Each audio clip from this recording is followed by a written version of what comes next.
Marcus Hale had never imagined that his work would take him so close to royalty.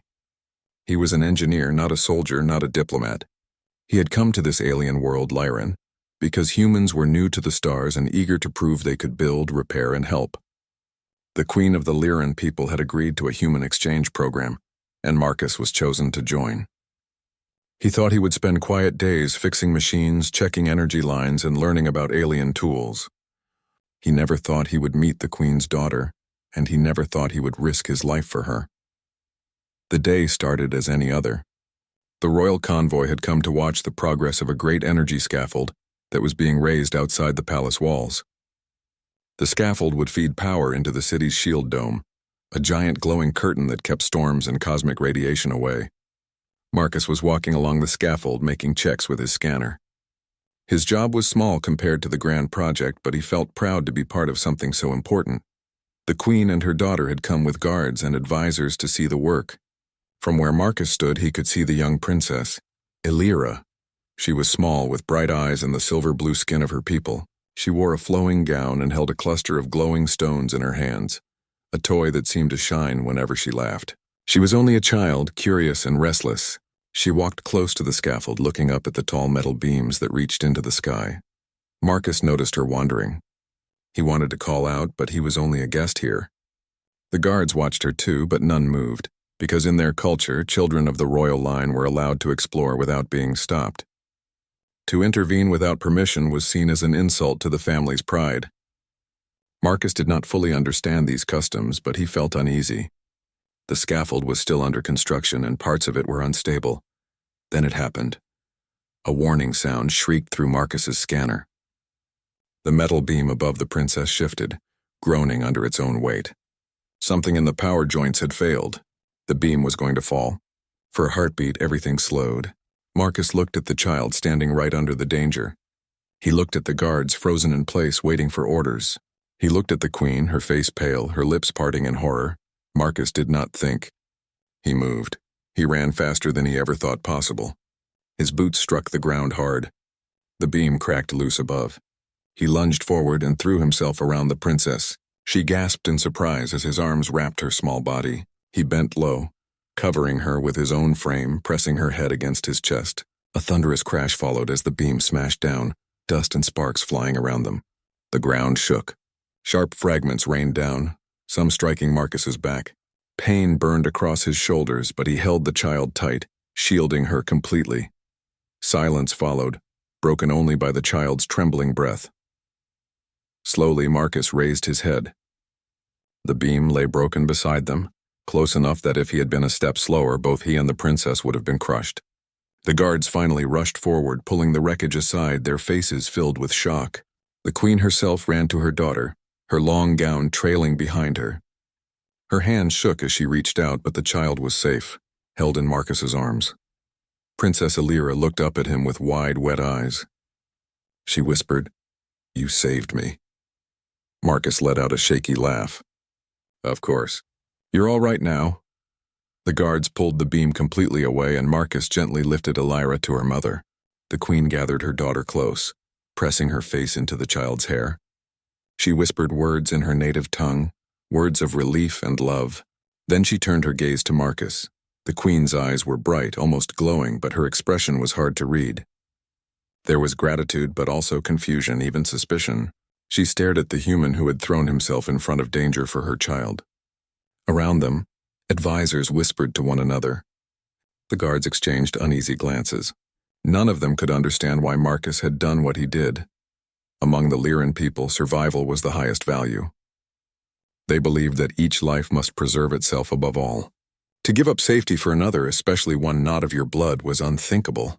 To risk death for a child not your own was beyond their understanding. It was not seen as bravery. It was seen as madness. Yet the Queen could not deny the truth before her. Her daughter lived because of him. "Rise, Marcus Hale," the Queen said at last, her voice echoing across the scaffold grounds. "You have done what no one among my people would have done. You shielded my daughter with your own body. For this you have my debt." Marcus slowly stood, his back aching from the wounds. Dust covered his hair and clothes, and sweat trickled down his face.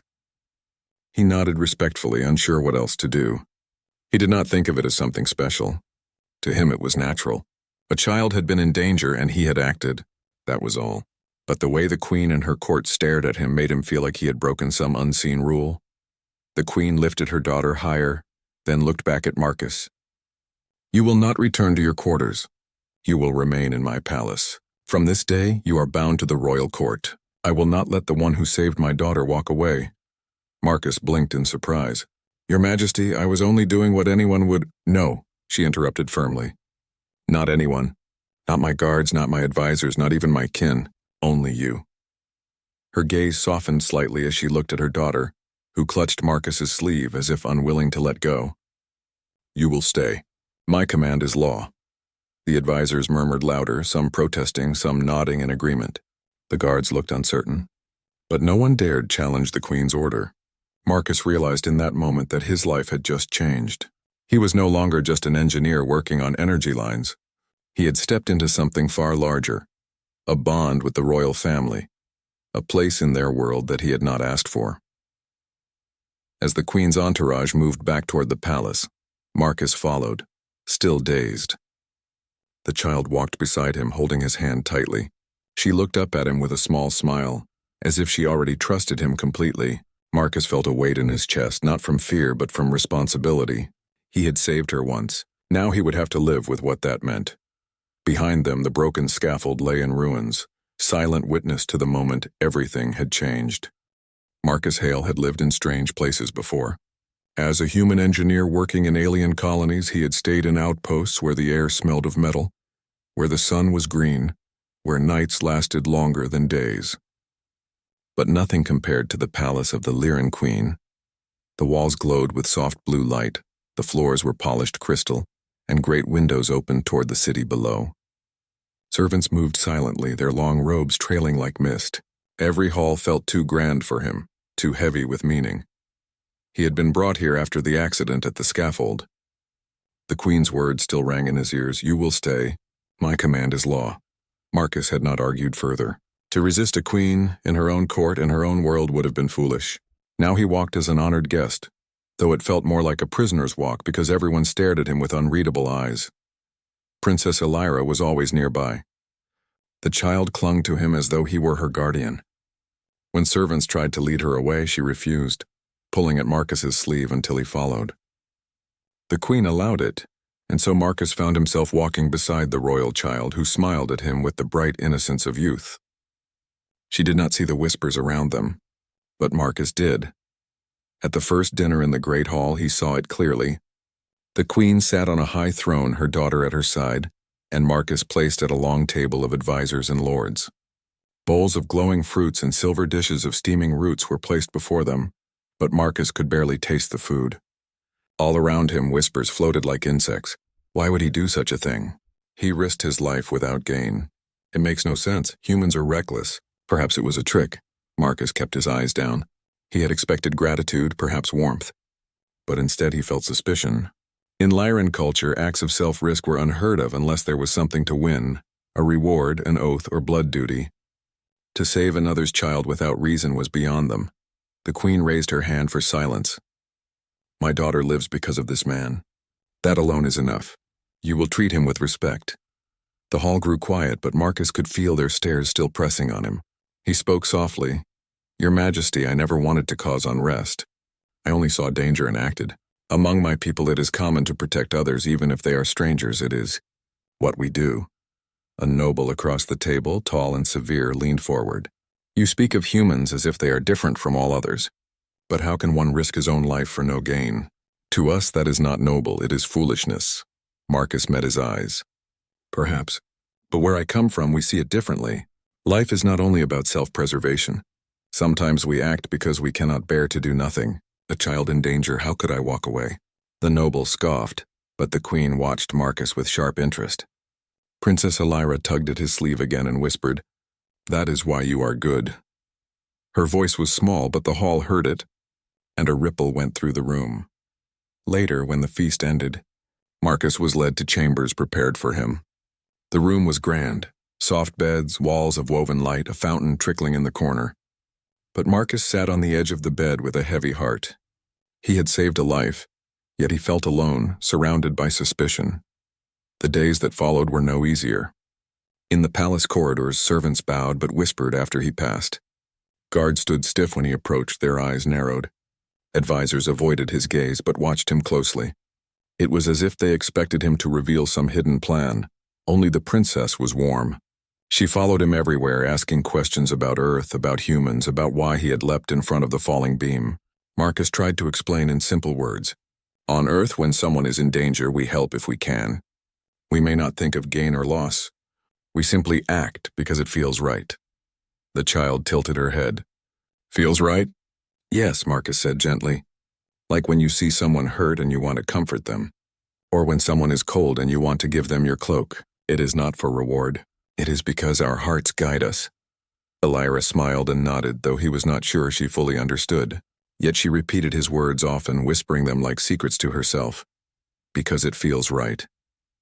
One morning, Marcus was called to the Queen's council chamber. The Queen sat surrounded by her advisors. The chamber was round, with high arches and glowing symbols on the floor. The air was tense. An advisor rose and spoke sharply. Your Majesty, this human's presence is dangerous. He acts in ways we do not understand. The child is attached to him. This bond could disrupt royal order. Another advisor added, what if his actions were meant to place him close to the throne? What if he seeks influence over the princess? The Queen raised her hand to quiet them. She looked at Marcus directly. Tell me, human, why did you protect my daughter? Was it to gain favor? Was it ambition? Marcus felt the weight of every eye on him. He spoke slowly, carefully, but with honesty. I protected her because she is a child. Not because she is a princess. Not because of power. To me, she was a small life in danger. If it had been anyone, any child, any person, I would have done the same. The room grew silent. Some advisors shook their heads, unable to believe, but the Queen did not look away. She studied him as though trying to see into his heart. Finally, she said, Among my people, we do not risk without purpose. Yet you risked for no reward, and my daughter lives because of it. Perhaps there is something in you worth keeping close. You will remain in my court not only as guest, but as protector of the princess. The word struck Marcus like a stone. Protector. It was not a role he had asked for, but it was now his. From that day, his life in the palace changed. Princess Elira walked openly with him, hand in hand, as if proud of their bond. The Queen allowed it, though the advisors frowned. The people of the palace began to notice, too. They saw how Elira laughed when Marcus told her simple stories of Earth, of rain on rooftops, of trees with golden leaves, of oceans stretching farther than the eye could see. They saw how the human shared food with servants, how he repaired a broken fountain without being asked, how he thanked even the lowest worker with a smile. These small acts confused the court even more. To them, kindness was a transaction, something traded. But Marcus gave freely as if it cost him nothing. The princess copied him, offering fruit to guards, thanking servants, smiling at those below her station. Some whispered that the child was being corrupted. Others wondered if she was learning something greater. At night, Marcus lay awake in his chambers, staring at the glowing ceiling. He felt the palace's eyes on him always. Yet he could not regret what he had done. He remembered the fear in Elira's eyes under the falling beam. He remembered her small voice whispering, "You saved me." That was reason enough.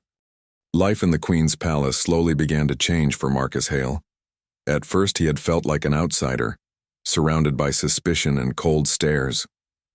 Now, day by day, something different was happening. The Princess Elira followed him everywhere, and because of her, the palace was forced to see more of him. His actions, small and ordinary to him, began to ripple through the lives of those around him. Each morning, Marcus would wake in his chambers to the sound of flowing water from the fountain. Servants arrived with trays of food, fruits that glowed softly, bread made of fine grains, and drinks that sparkled like crystal. At first, Marcus only nodded politely, but soon he started greeting the servants warmly, asking for their names, thanking them not with formality but with true warmth. One morning, he noticed a servant struggling with the heavy tray. The young man's arms trembled and the tray almost tipped. Without thinking, Marcus rushed forward and helped steady it. He smiled and said, "Careful, you should not carry so much at once." The servant froze, staring at him in shock. In the palace, servants were invisible. No noble or guest ever helped them. But Marcus did it as if it were the most natural thing in the world. Word spread quickly. The human thanks servants, the human helps carry trays. To the Larian people, such behavior was strange, almost unsettling. Princess Elira noticed it too. She asked him, "Why do you help them?" "They are only servants." Marcus crouched down to her height and said gently, "Because they are people too. Where I come from, we try to treat everyone with respect, no matter their rank. A kind word can mean more than you think." Elira's silver blue eyes widened. She thought about his words for a long moment. Then she nodded, repeating softly, "Respect for everyone." That same day, Marcus saw her offer her glowing toy stones to a guard, saying, "You protect us, so I share with you." The guard looked stunned, unsure whether to accept, but Marcus smiled and the guard slowly took the gift. It was a small act, but in the palace it was like a drop of water falling on dry ground. Weeks passed, and Marcus's influence grew quietly. He did not try to teach lessons, but his actions spoke. When he saw a broken water pipe in the garden, he repaired it himself, even though no one had asked. When a cook dropped a dish, Marcus knelt to help pick up the pieces, ignoring the gasps from others. When Elira wanted to know about Earth, he told her stories not of war or power, but of simple joys. Children flying kites in the wind, families gathering to share meals, neighbors helping each other in storms. The queen watched all of this from a distance. At first she remained silent, letting things unfold. But she noticed changes in her daughter most of all. Elira had always been kind, but now her kindness had shape. She thanked servants, smiled at guards, and even scolded a noble once for speaking rudely to a worker. One evening the queen called Marcus to her private garden. The sky above shimmered with 2 moons, and flowers that glowed softly lit the path. She stood tall, her long gown trailing behind her, her crown catching the moonlight. "You are changing, my daughter," she said, her voice calm but firm. Marcus bowed his head slightly. "I only answer her questions, Majesty." "I never meant to overstep." The queen studied him with her sharp eyes. "Perhaps you do not mean it, but it is happening. She repeats your words. She copies your actions. My court whispers that she is becoming too human." Marcus felt uneasy. "Is that a bad thing?" The queen turned, looking at the glowing flowers. "Among my people, children are taught strength through distance. We do not show too much affection. We do not lower ourselves before those beneath us. We believe it keeps the order. But my daughter thanks servants. She offers gifts. She says, because it feels right." Marcus smiled softly. "She is learning compassion. That will not make her weaker. It may make her stronger." The queen did not answer at once. Her face was unreadable. Then she said, "You speak boldly for a guest. But I cannot deny I see light in her eyes when she speaks of you. She is happier, perhaps happier than she has ever been." Marcus bowed. "That is all I want. For her to be safe and happy." The queen gave him a long look, then walked away without another word. Not everyone in the palace welcomed these changes. Many advisors grew restless. They muttered that Marcus was dangerous, that he was planting strange ideas in the princess's heart. A group of nobles even approached the queen, warning her. "He is altering the child's nature," one said. "He is humanizing her," said another. "If she rules with softness, the kingdom will fall." The queen listened, but gave no answer. Deep inside, however, she wrestled with her own thoughts. Was kindness weakness? Or was it a hidden strength? Meanwhile, Marcus found comfort in small friendships. One of the younger guards, curious about him, asked questions. "Why do humans smile so often? Even when they are tired?" Marcus laughed. "Because sometimes a smile gives strength not only to yourself, but to the person who sees it." The guard tried it the next day. When Princess Elira tripped while running, the guard smiled and helped her up. The child smiled back, and for the first time the guard realized what Marcus meant. Little by little, more palace workers began to soften toward Marcus. They no longer whispered only suspicion. Some began to greet him quietly, even with shy smiles. He greeted them back, never failing to remember their names. One afternoon, Marcus sat with Princess Elira in the palace garden. She asked him, "Do humans ever get scared when they help others?" "Yes," Marcus admitted honestly. "Many times. Fear is natural, but courage is not the absence of fear. Courage is when you feel fear and still choose to do the right thing." Elira thought about that. Then she said firmly, "Then I will be courageous like you." Marcus chuckled, patting her shoulder gently. "You already are, Princess. You already are. From the window above, the queen watched. She saw her daughter's face glowing with determination. She felt a strange stirring in her heart. Could it be that this human was not teaching weakness but strength of another kind? Later that week, during a formal gathering, Princess Illyra surprised everyone. A servant accidentally spilled a tray of drink near the noble's table. Gasps filled the hall. Nobles sneered, waiting for punishment. But Illyra walked forward, bent down, and helped the servant gather the cups. She smiled and said, "Do not be afraid. Mistakes happen." The hall froze in silence. No royal child had ever done such a thing. The nobles looked horrified. The guards exchanged shocked glances. But Marcus, standing nearby, felt pride swell in his chest. The queen rose slowly from her throne. The hall waited for her reaction. For a long moment, she said nothing. Then, to everyone's astonishment, she also bent down and picked up one fallen cup. She placed it gently back on the tray. The hall erupted in whispers. Some were scandalized, others moved. But Marcus saw something else. He saw the queen's lips tremble as though she were holding back a smile. That night, when Marcus returned to his chambers, he felt the change in the air. The palace was no longer only a place of suspicion. It was just beginning to breathe differently. He lay on his bed thinking of Earth, of how simple acts of kindness were normal there. Here they were revolutionary. He wondered if this was humanity's true gift to the stars. Not strength, not power, but the courage to care. The palace had grown quieter toward Marcus Hale. The whispers of suspicion were still there, but now they were mixed with curiosity. Some servants smiled at him, some guards asked him small questions, and even a few nobles studied him with less hostility.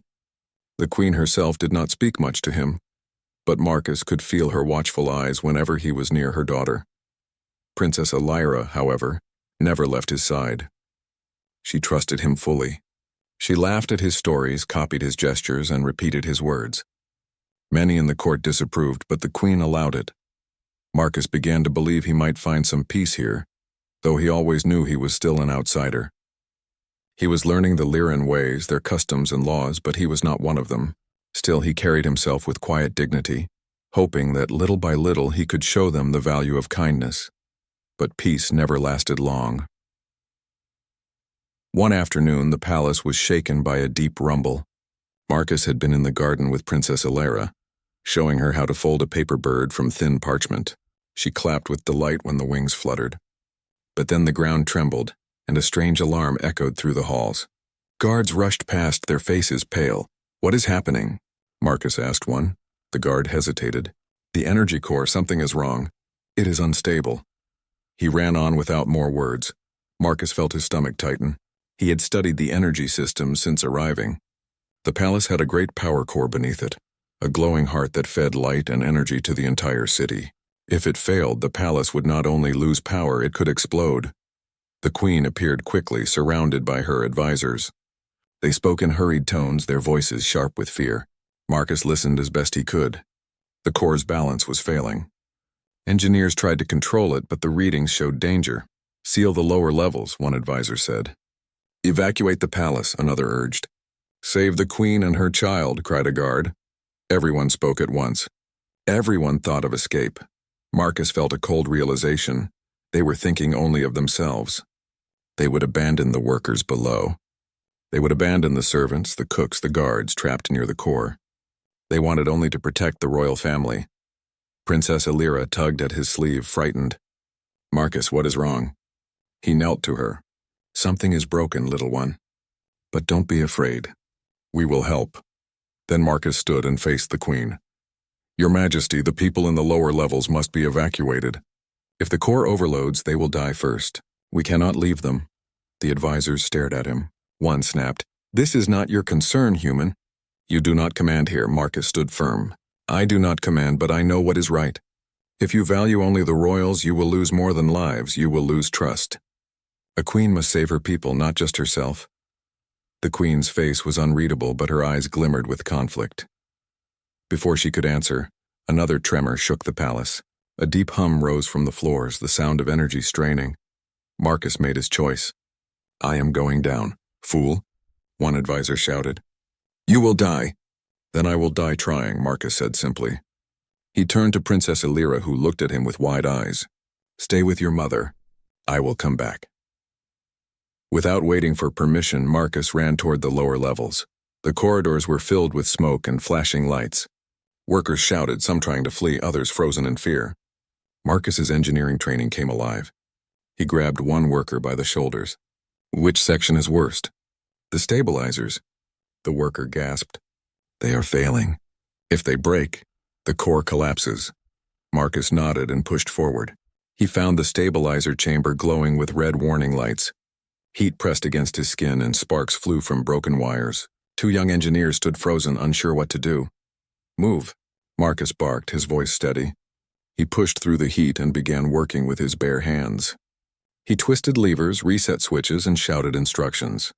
You hold that panel open! You bring me the sealant tube. The workers obeyed, drawn to his calm in the chaos. His back burned with sweat, his hands stung from sparks, but he kept moving. He remembered Earth training, old machines he had fixed before. The technology was different, but the principles were the same. Balance the flow, stabilize the feed, and seal the cracks. Another tremor shook the palace. A pipe burst, spraying steam.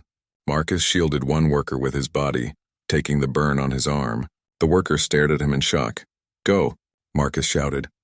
Warn the others, get everyone out. The worker nodded, tears in his eyes, and ran. Above, the queen waited with her court. Advisors urged her to flee, but she stood still, her daughter holding her hand tightly. She could hear the rumble below, feel the heat rising. She thought of Marcus running into danger, not for gain, not for power, but because it felt right. Mother, Illyra whispered, he will save them. The queen's heart trembled. Never before had she believed in such hope. Minutes felt like hours below the palace.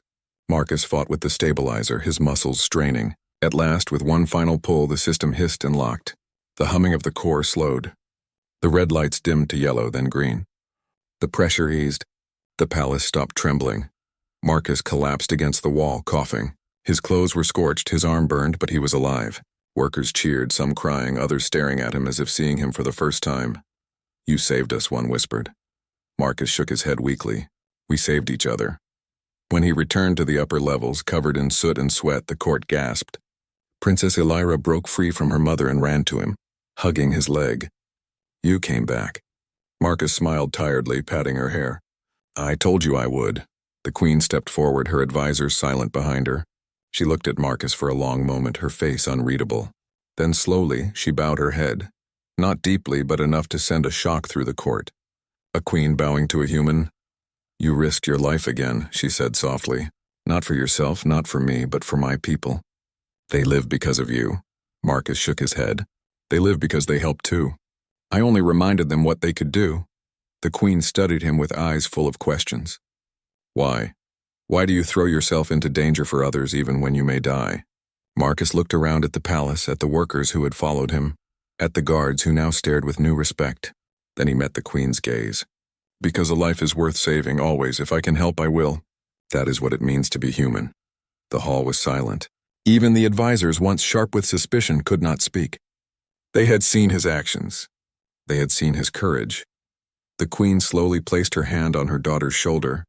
Perhaps, she said quietly, this human teaches us what we have long forgotten. The palace slowly returned to calm after the great crisis. The energy core was stable again. The workers were safe, and the people in the city whispered the name of the human who had risked everything. For many, Marcus Hale was no longer just a stranger from the stars. He was a protector. But Marcus himself did not feel like a hero. His arm was bandaged, his skin was burned, and his body carried heavy exhaustion. He walked the palace halls quietly, never boasting, never asking for reward. He only smiled when Princess Illyra ran to him, always eager to play or talk. In the eyes of the child, he saw what mattered most: trust, hope, and innocence. She believed in him, and that belief was more precious than any crown or jewel. Yet in the shadows of the palace, whispers continued. Some nobles still hated him. Some feared him even more. They could not deny his bravery, but they asked themselves, if a human could save us, could he also destroy us? Days passed. One evening, Marcus was summoned to the royal chamber. He entered carefully, bowing slightly as the queen sat upon her high seat. Princess Illyra was beside her, bright-eyed as always. The chamber was quiet, the advisors standing in silence around the edges. All eyes were on Marcus. The queen studied him for a long time before speaking. Her voice was calm, but it carried the weight of command. "Marcus Hale," she said, "you have saved my daughter twice. You have saved my palace. You have even saved the lives of those my own advisors would have abandoned. I cannot ignore this. You have proven more than loyalty. You have proven honor." Marcus said nothing at first. He only nodded respectfully. "I did what anyone should do, Majesty." "No," the queen replied, her gaze sharp. "You did what many would not. That is why I must make a decision." The hall grew tense. The advisors leaned forward. Princess Elira grabbed Marcus's hand without fear. The queen rose to her feet, her robe flowing like water. She looked directly at him, her voice firm and clear. "I demand that you stay." The words struck the chamber like thunder. Marcus blinked. "Stay, Your Majesty?" "Yes," she said. "You will remain here in Lyran lands. You will no longer be a guest nor an outsider. You will be protector of my daughter. You will live among us as one of us." The advisors began murmuring, shocked. Some looked outraged, others uncertain. But the queen's expression did not change. Princess Elira squeezed Marcus's hand with joy. "Did you hear? You will stay with me forever." Marcus's heart twisted. He knelt down to her level and smiled gently. "I will always protect you, little one. Always." But inside he felt a storm. That night Marcus could not sleep. He walked the empty garden, staring at the alien stars above. They were not the stars of Earth. They were cold, unfamiliar, yet strangely beautiful. He thought of his old life, his home, his people, the world he had left behind. Would he ever see it again? Did Earth even know he was alive? Now he faced a choice. Stay here, bound by the Queen's demand, tied to a people who did not fully accept him, or try to leave. Risk being seen as a traitor and abandon the child who trusted him with her whole heart. Marcus closed his eyes. He had no answer. The next morning, the Queen called for him again. This time her tone was less commanding. She dismissed the advisors and spoke to him alone, with only Princess Elira sitting quietly nearby. "You are troubled," the Queen said softly. Marcus nodded. "I am. Your Majesty, I respect your people and I care for your daughter. But I am not one of you. I do not belong here." The Queen's eyes softened. "And yet you act as though you belong more than many born in this palace. Why do you think that is?" Marcus hesitated. Then he answered, "Because I cannot ignore a life in danger. Because when I see someone afraid, I must help. That is how I was raised. That is what it means to me to be human." The Queen was silent for a moment. Then she asked, "Do you not feel the same for us as for your own people?" Marcus looked at Princess Elira. She smiled at him, innocent and trusting. His chest ached. "I do," he admitted. "At least for her. And perhaps for you as well." The Queen took a slow breath. "Then you are already part of us. You may not see it, but my daughter would be lost without you. I would be lost without you. That is why I demand you stay, not as a prisoner, but as family." Marcus was stunned. He had expected chains of duty, not words of kinship. "Family?" he whispered. "Yes," the Queen said. "Stay, and you will no longer be the human outsider. You will be guardian of the princess, protector of the throne, and a bridge between your kind and mine. You will have a place no one else could fill." Marcus's throat tightened. He had never asked for such honor. He had only acted from his heart. And yet, here was a queen asking him not to serve her power, but to share her burden. For many hours, Marcus thought. He walked the palace again, watching the people. Some still looked at him with suspicion, but others looked with quiet gratitude. Workers he had saved bowed their heads as he passed. Guards saluted him with respect. Even servants smiled at him now. He realized something.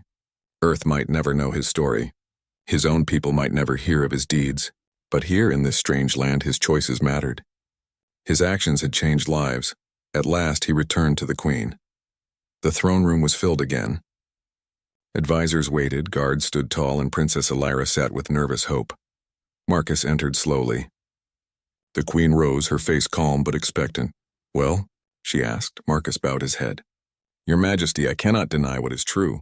I may never see my own world again, but I have seen your world and I cannot turn away from it. Your daughter trusts me. Your people now look to me, and you," he paused. "You ask me to stay as family. I cannot refuse." The Queen's eyes softened with rare warmth. She stepped down from her throne, something no one in the court had ever seen. She placed her hand on Marcus's shoulder. Then you are no longer only a human guest. From this day, you are Marcus of Lyrian, protector of the princess shield of the crown. The hall erupted in shock, some advisors protesting, others bowing, but the queen's voice silenced them all. Princess Elira leapt forward, hugging Marcus tightly. I knew it. I knew you would stay. Marcus smiled through the ache in his heart. Yes, little one, I will stay. And so it was done. Marcus Hale, once a lost human far from Earth, became part of a kingdom not his own. He was no longer just an outsider, nor only a protector. He was a bridge between two worlds, living proof that courage and kindness could break walls of fear. The queen demanded he stay. But Marcus realized in the end it was not a command he obeyed. It was a choice he made freely.